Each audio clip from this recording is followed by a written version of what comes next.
आपका कामयाब होना इसलिए भी ज़रूरी है ताकि आप ये साबित कर सको कि लड़कियों को आज़ादी देने पर वो हाथ से नहीं निकलती, बल्कि सबका नाम रोशन करती हैं। और ये सब बातें मैं ऐसे ही नहीं बोल दे रही हूँ, बल्कि ये मेरा खुद का एक्सपीरियंस है, जो मैंने फ़ील किया है अपने स्टूडेंट से लेकर के सक्सेस होने तक की जर्नी में, अपने स्ट्रगल टाइम में जो मैंने फ़ील किया है, वही सब मैं आपसे शेयर कर रही हूँ। Hey everyone, welcome back to this channel. मैं एक गवर्नमेंट टीचर हूँ और मैं एफएलएन ट्रेनिंग के लिए बीआरसी जाने के लिए तैयार हूँ। वहाँ पर तिरंगा यात्रा वगैरह भी है, काफ़ी फंक्शन है जिसको आप वीडियो में देखेंगे, और साथ ही साथ मेरा जो एक्सपीरियंस है वो भी इस वीडियो में आप सुनेंगे, जिसको मैं शेयर करूँगी। लास्ट तक वीडियो ज़रूर देखिए। जैसा कि मैंने बताया कि मैं एक गवर्नमेंट टीचर हूँ, मैं आज एक सरकारी शिक्षिका हूँ, लेकिन मेरी कहानी सिर्फ मेरी नौकरी की कहानी नहीं है।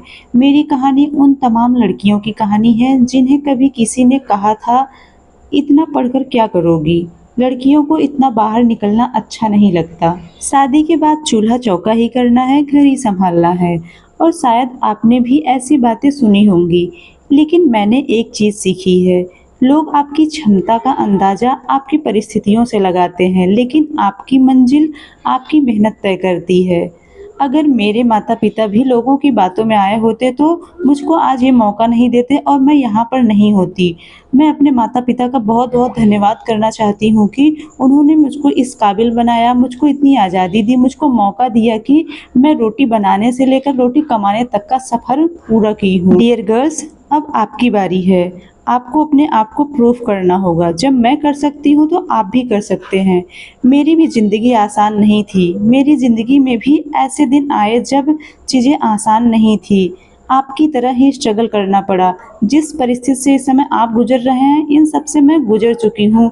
तब जाकर यहाँ पर मैं हूँ, एक गवर्नमेंट टीचर हूँ। कभी पढ़ाई का दबाव था मुझे भी, कभी घर की ज़िम्मेदारियाँ थी, कभी खुद पर ही शक होने लगता था कि पता नहीं गवर्नमेंट जॉब मिल पाएगा कि नहीं। कई बार लगा कि शायद मैं नहीं कर पाऊँगी, लेकिन हर बार मैंने खुद से एक सवाल पूछा, बस एक ही सवाल, अगर मैं ही अपने सपनों पर विश्वास नहीं करूँगी तो दुनिया मुझ पर विश्वास क्यों करेगी? और फिर मैंने खुद को सँभाला। एक दिन की मेहनत से ज़िंदगी नहीं बदलती, लेकिन हर दिन की छोटी-छोटी मेहनत एक दिन पूरी ज़िंदगी बदल देती है। यहाँ पर आप लोग देख सकते हैं तिरंगा यात्रा, इंडिपेंडेंस डे, इन सब की ही तैयारी चल रही है और हर जगह आज़ादी आज़ादी की ही बात हो रही है। तो इसी सिलसिले में मैं उन सब लड़कियों से यही बात करना चाहती हूँ जो मेरी इस वीडियो को देख रही हैं। अगर आपके माता-पिता आपको पढ़ने का मौका दिए हैं, आज़ादी दिए हैं, तो उस मौके की कीमत समझिए। अगर आपको घर से बाहर निकलकर सीखने का अवसर मिला है, पढ़ने का अवसर मिल रहा है, तो उसका सही तरीके से इस्तेमाल करिए। उसका गलत दुरुपयोग मत करिए ताकि उनको पछताना पड़े। अगर आपको अपने सपने पूरे करने की आज़ादी मिल रही है तो उस आज़ादी को लापरवाही मत बनाना। पढ़ने की, बाहर निकलने की, इस आज़ादी को अपनी ताकत बनाइए, क्योंकि आज़ादी का मतलब मनमानी करना नहीं है। आज़ादी का मतलब है अपने सही और गलत को समझने की क्षमता, अपने फैसलों की जिम्मेदारी और अपने भविष्य को खुद बनाने का साहस। डियर गर्ल्स, एक बात और कहना चाहती हूँ, आपको हर किसी को जवाब देने की ज़रूरत नहीं है। जब कोई कहे आपसे नहीं होगा, तो उससे बहस मत करिए, बस अपने मेहनत को बढ़ा दीजिए। जब कोई आपके सपनों पर हँसे तो नाराज़ मत होइए, बस आगे बढ़ते रहिए। जब कोई आपको कमज़ोर समझे तो खुद को साबित करने के लिए अपनी एनर्जी को बर्बाद मत करिए। इतना मजबूत बनिए कि आपकी सफलता खुद आपका जवाब बन जाए। मतलब जो वो लोग बोलने वाले हैं, उनको आप सक्सेस होकर के उनका मुँह बंद करिए, उनको खुद जवाब मिल जाएगा।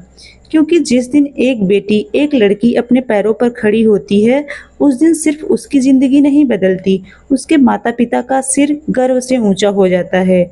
क्योंकि जब वो बाहर भेजते हैं अपनी बच्ची को पढ़ाने के लिए, बहुत भड़काने वाले मिलते हैं।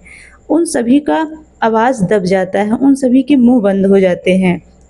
और उस लड़की की जो सफलता है, उसके छोटे भाई-बहनों को प्रेरणा मिलती है उससे, और समाज की एक सोच बदलती है। और अब मैं उन माता-पिता से कहना चाहती हूँ, अपनी बेटी को सिर्फ़ इसलिए मत रोकिए कि वह लड़की है, उसे संस्कार दीजिए, लेकिन साथ में शिक्षा भी दीजिए। उसे सुरक्षा दीजिए, लेकिन साथ में आत्मविश्वास भी दीजिए। उसे प्यार दीजिए, लेकिन उसके सपनों पर पहरा मत लगाइए, क्योंकि एक बेटी को मजबूत बनाने का मतलब है उसे परिवार से दूर करना नहीं, उसे इतना सक्षम बनाना है कि वह जहाँ भी जाए अपने परिवार का सम्मान बढ़ाए। आपसे शेयर करने के लिए बहुत कुछ है, लेकिन इस वीडियो में बस इतना ही। वीडियो अच्छी लगी तो चैनल को लाइक, शेयर और सब्सक्राइब करें। मिलते हैं नेक्स्ट वीडियो में नई एनर्जी के साथ।